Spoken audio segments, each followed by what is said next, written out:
What's up? Long time no speak, right? And this time I truly do mean that. Like, I was gone for a month. And yeah, mainly just because I was burnt out. I never really anticipated on doing a weekly, like, YouTube video, and it just kind of happened. Mainly because me and Lizzie hype each other up all the time, and so we kind of just bounce off of each other's energy, and we were doing things weekly for a while. But I burnt out, and I think even she burnt out for a hot minute. Content creator problems. But also this past month, I've been working on myself, and what I mean by working on myself is I have been working on gaining an extra little teaching credential certificate thing, so that way I can teach English overseas. That's kind of my big deal, so hopefully I'll be traveling and doing things soon, outside of just doing fashion stuff and traveling around places or trying new things. My passion is definitely in teaching, and there's a little bit of barriers here in the US to be able to do that, and just given with the current climate of things, I don't exactly feel the safest teaching here, even if I wanted to, so I thought I would throw my hand into trying to do so overseas when I can. So there's that. That is what I've been working on this month instead of dressing up. But today, I finally dressed up, and I feel like this is odd because I don't think I've ever been on YouTube in a full over-the-top agajol style outfit, which is kind of wild. Today's outfit is really based on 2009-2010 Mars. We also have some really neat hair that I based off of Sakurai Rina in Girls Life. If I had a scrunchie in here instead, I would be definitely channeling Saku Rina in terms of my hair. But I think this still works with the mini hat. But the main reason why I am wearing this outfit today is because ever since I shared that Shein did a dupe of the Mars dress from 2009-2010, everybody has wanted me to do a video featuring it and going over details on it. And believe it or not, it is actually the dress that I'm wearing in this video. This is what I'm wearing today. But what makes this really special is I have the original as well. This was actually really sentimental to me because this dress is actually my dream dress. This is one of those dresses that I immediately saw and was like, I really want it, and I never imagined me being able to get it. And I've worn it several times. I've kind of outgrown it now that I've gotten a little bigger, but it's a dress that I would never get rid of. Like, it's just way too special, and Mars is way too hard to find now, at least a specific style of Mars. So I'm really glad to have this in my wardrobe. But my mind was blown, right, when Shein did a full-on dupe. Like, what is going on? There was a lot of hoopla over this dress. There was confusion, there was sadness, there was excitement over this dress. So I had to buy it for the sake of science. Especially because I have the original to compare it for you guys, which is amazing, honestly. But yeah, I am wearing it today. It is quite different if you have the original, you know what I mean. This heart is more so silver. The original has like a gold hardware. This has no bling in it, but it's like tiara Claire's material, which is really strange. I'll get into that in a little bit, but let's talk about this dress and why it caused quite a bit of hoopla. And I'm actually going to touch on where I think Gyaru is going in 2022 and what all is happening with Gyaru in 2022 and kind of my take on it. So if that's kind of your thing, stay tuned. We're gonna talk about all of it. We're gonna compare the dress, we're gonna talk about Gyaru. Buckle the fuck up, bitch. In terms of this dress, there was a lot of confusion just in the sense of, is this art theft? Is this not? There were some people who were genuinely fucking confused about that. Mainly because Shein is notorious for stealing art designs. That, and there was a whole scandal that went down where Shein copied a print from Angelic Pretty, like a cherry print, and threw it on a pair of pants. And it was so funny, like people didn't know whether to be amused or angry about it, because other people were like, dead ass, I would wear these pants, Angelic Pretty should make something like this. But then other people were upset because the print had gotten stolen, and that's never a good thing. So with the Mars dress, a lot of people were thinking that this was the same deal. But I think this is a really double-edged sword, because this design is over 10 years old. It is an old print and design, and it's one that I don't think Mars is ever going to bring back. And given the fact that Mars doesn't cater to Gyaru anymore, it hasn't been a Gyaru brand in literally ages, it's kind of hard to say given that Mars hasn't profited off of these type of designs or Gyaru fashion in a really long time, and I don't see it in the foreseeable future doing that as well. It's kind of a weird place to be in. Do I think that Mars is ever going to be a Gyaru fashion brand again? I don't know. I'm kind of confused as to why they're not, given that there's so much international buzz around Y2K fashion right now. Now would be the perfect time for them to do super glam Beverly Hills style stuff like they did before, even if it was just a little bit more casual or updated. But they have went the Rio Sangata and Ziraike route instead. I just don't know if Mars as a brand is ever going to cater to the Gyaru demographic like that anymore. So given that, I don't know. I think that this is a really neat nod to Mars. It's given a lot of baby gals an opportunity to own Mars, especially given that Mars is kind of a nightmare to buy right now. It's definitely not fully the same dress as you will see. I feel like the gal community was really split on this dress. There were baby gals that were angry. They were like, this is blatant art theft, not realizing that Mars has long not done designs like this in a long time. Don't cater to Gyaru anymore. Probably won't ever. I will be shocked, genuinely shocked, if they ever do again. And then you had the baby gals who were really excited to finally get to own an Agajo piece, and in sizes, because let's be real, legit Agajo brand items are made so fucking small and narrow. This gave a lot of baby gals, or just gals in general, who would have regularly been excluded from the Agajo substyle a chance to finally own something in a size that cater to them to an extent. Now, this doesn't come in extra large sizes or anything like that. I think that is quite a big problem, but it does come in a large and it does stretch quite a bit. I'm typically plus size myself, and I still somehow managed to squeeze myself into this. And then we had the vet gals who felt kind of a weird way about this too. I think a lot of us were like, holy shit, gals big enough now to where fast fashion brands are duping boutique brands from like 10 years ago. But then it also was kind of a sad moment, because it kind of showed us like, dang, where is this going? It's kind of sad that Mars is being duped, and that Mars will never go back to this again. It's kind of a thrown away design and stuff. It's a really weird place to be in.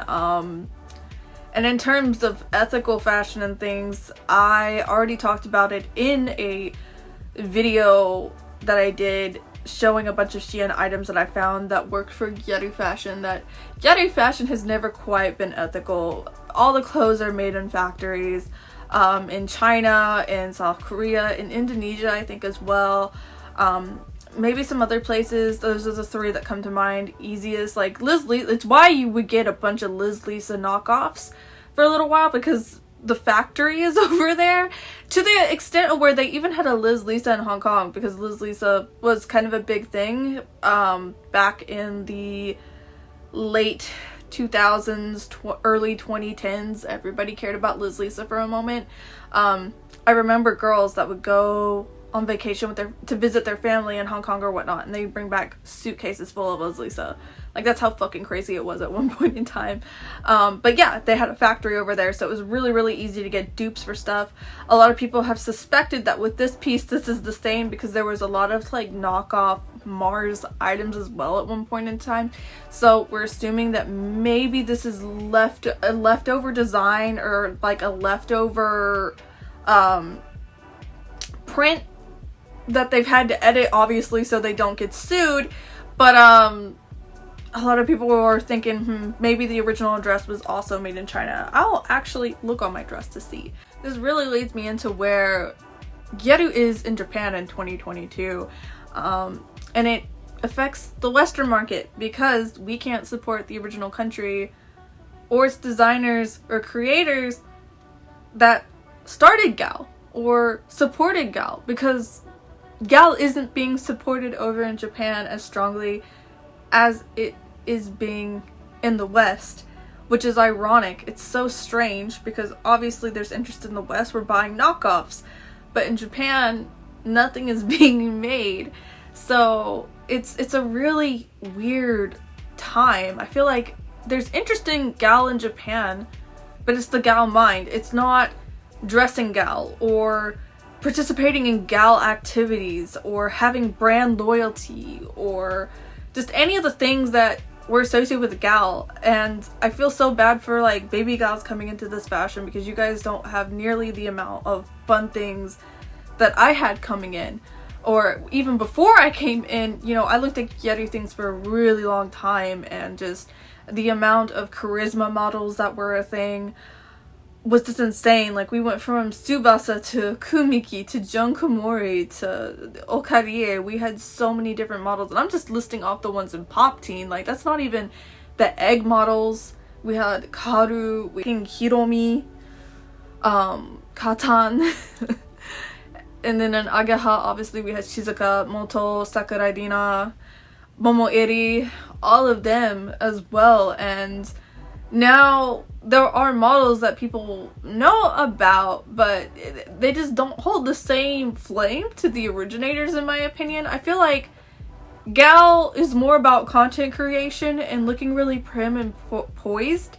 And no model now has a really distinct thing about them, or like a distinct look. Like, Tsubasa had such a specific style that a lot of people would try to emulate, but like everybody associated that style with Tsubasa. That's not something we have nowadays, where like a specific style or specific thing sticks with a specific model. If that makes any sense. My god, I like went through a tongue twister for a second there. That, and with that, there's no brand loyalty, because there's no brands to be loyal to. And even if there is, when things like this exist, it's hard to be loyal to a brand, because this is like $15 and a brand name item would probably be $40 to $60. So it kind of does make you wonder, okay, if Gal brands existed, would we support things like this? Would we do this if we had proper resources? I don't know, maybe. That's up for you to decide, I suppose. Because when vets say that Gal is a dead fashion, we're not meaning that people aren't doing Gal. What we're meaning is that stuff is not being produced for Gyaru in Japan. I'd like to say that 95 to 98% of brands that were Gyaru are dead or have entirely changed their demographic. And Shibuya 109 hasn't been a Gyaru-centric mall in literally years. And I don't really see that changing. I think a lot of kids just like different things. You know, it's a problem when K-pop is really, really being integrated into Happy Nuts and Egg. And I'm not saying that I don't like K-pop. I was an avid follower of K-pop back when the Hallyu wave hit Japan even. I religiously followed Toshinki and BoA as they entered that market, and they were the first to do so. But what I'm saying is that K-pop has invaded the Japanese market so much that even Avex is struggling to create boy groups and girl groups that can hold a flame to K-pop groups anymore. They can't, and the thing is that they have to sound like K-pop in order to be successful. Things have to look and sound like K-pop to be marketable now. And Japan doesn't really have their own identity in that sense anymore. There was an article done by All K-Pop really recently where they were saying even hosts look more like members of BTS now than like the hosts that were very Gyaru and very like based off of VK Boys and like Johnny's members. And like I don't want to say nobody talks about Johnny's anymore because I'm very sure that Johnny's is talked about, but I feel like when people think of Johnny's they think of like preteens and just preteens liking the new groups especially, versus when I was into KAT-TUN and News and Arashi, a lot of different ages of people like that type of thing. And I think that's kind of where even J fashion is as a whole right now. It's not very well rounded. A lot of the cute things aren't very inclusive to people my age, for instance, versus old Liz Lisa that I can wear now and not feel ridiculous in. But if I wear new Liz Lisa, I feel kind of stupid in it at my age. I don't know, it's weird. And then things that are made for 30-year-olds kind of just are boring and don't really appeal to me because I like really eccentric fashion. And even in eggs, sometimes they even dress the girls and things like that because the cute stuff doesn't suit them. But then they're dressed like they're 30 and I'm like, they're 16 and dressed like office ladies. What is going on? Egg magazine. So it's weirdly critical as I am. I think it's just where things are right now compared to before. And like I said, I feel really bad for baby girls because you're not getting to experience that like really crazy boom where there was this stuff all over the place and we were loyal to our magazines, loyal to our models, loyal to the brands. And it goes beyond just like the clothing brands. Like we swore by specific brands of eyelashes, we listened to certain types of music, people would go to certain types of clubs and areas. It's crazy. It's really funny. I keep saying that like Shibuya is not the novelty. I will be the novelty because I will be the one weirdly standing out and people will be like, this bitch is like 10-15 years in the past. Get it together, girl. And I'm just like, no, this is intentional. I know I look crazy. But that's where we're at right now, truly and honestly. And with that being said, I am now going to go over the Shein dupe of a Mars dress from 2009 and 2010 in a separate video where I have both dresses side by side so I can show you all the cute little details on both of them. I'm gonna tell you about the pros and cons of having both dress in your collection. And after that, I'm going to show you a clip of me wearing this outfit together, wearing this dress on my body type. I'm wearing a size large. And it definitely still has that weird agujo feel where if you don't have a very long torso and you're busty, it's kind of a weird fit. But hey, we got it on my body and we made it work. So yeah, I'll show you what that looks like on me. So I'm now going to move us over into showing details of both dresses. So hi past Darla, future Darla, we'll take it from here.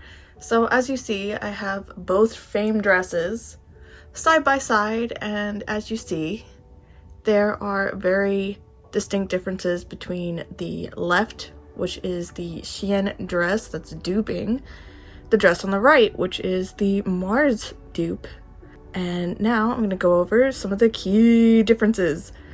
So the most obvious one is the color palettes.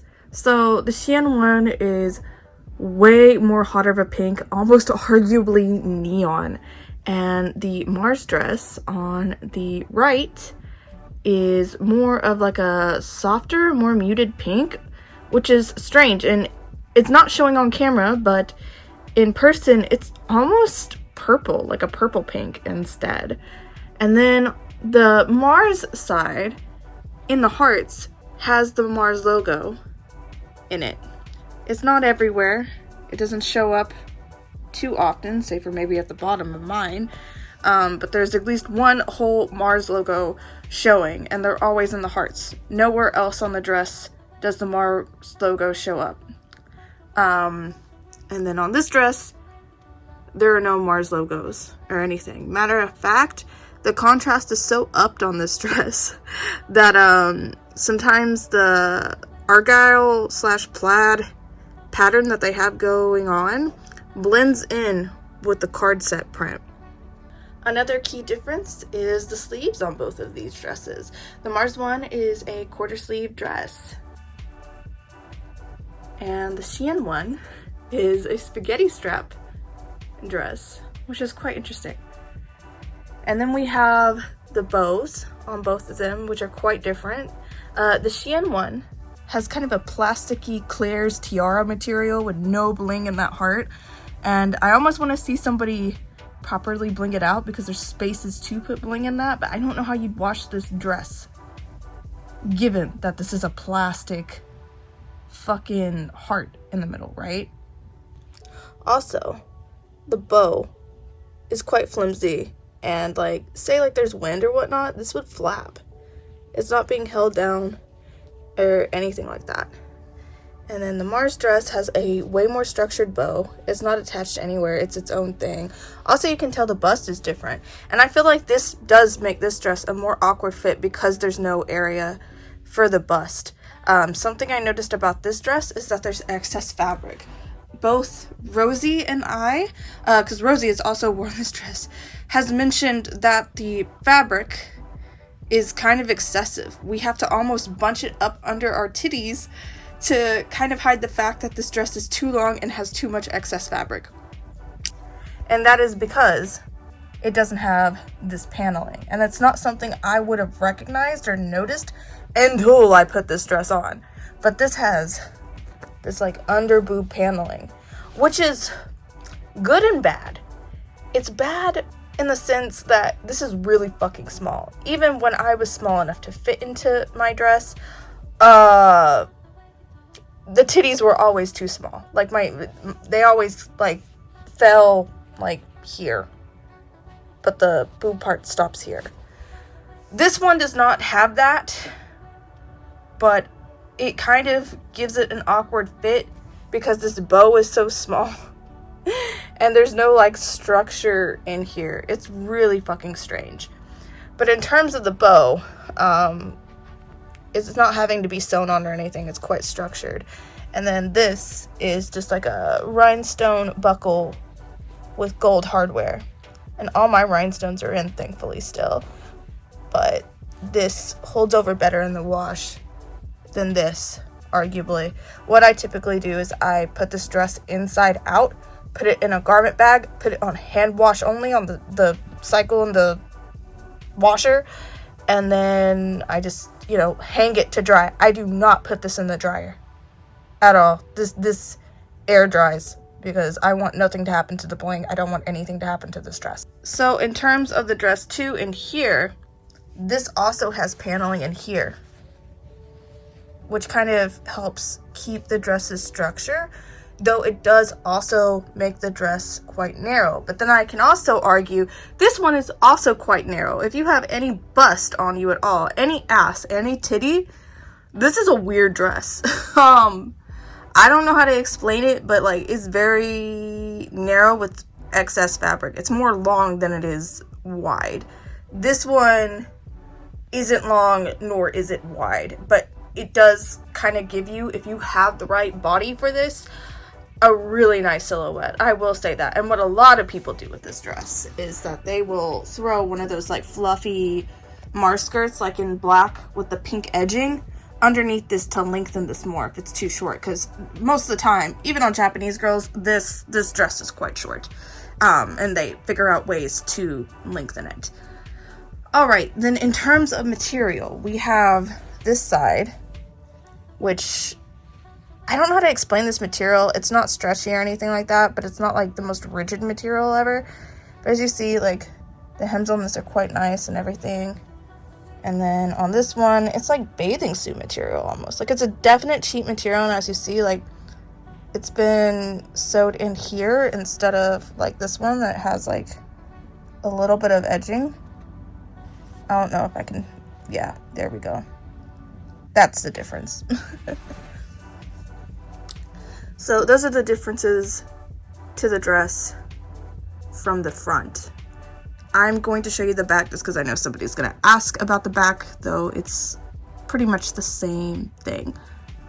So here are the two dresses from the back, and as you see, there's no bows in the booty. There's no cutouts in the back like Mars dresses do occasionally have. The only difference is that this one kind of has a straight across cut between the t-shirt material of the dress and this other material that's printed. This one's just spaghetti strapped, and unfortunately this has no strap adjusters. So that's another downside to this dress that really kind of screwed it up for me as well, is the fact that the straps were stuck where they were at on me. And I think if I had been able to adjust them and not constantly have to pull them down, this dress would have been way more comfortable. But yeah, here's the back of this one. And here's the back of this one. And that is the end of this comparison video and little rant. I'm going to show a little video segment of me wearing the Shein dress, just so you guys have a reference of what it looks like on my body type. But other than that, we are finished with the video. What do you guys think? Are you planning on purchasing the Shein Mars dupe? Are you really, really determined to find the original, which is extremely hard to find? Let me know in the comment sections below. I'd also like to know what y'all's thoughts are on Gyaru in 2022 and where you see it going. Do you guys agree with some of the things I said, or do you think that there's other things that are going to be going on? I would be interested in knowing. Anyways, thank you guys so much for watching this video. Thank you for being patient with me as I was absent for a while. Hopefully I will have another video for you guys out soon. Until next time, guys.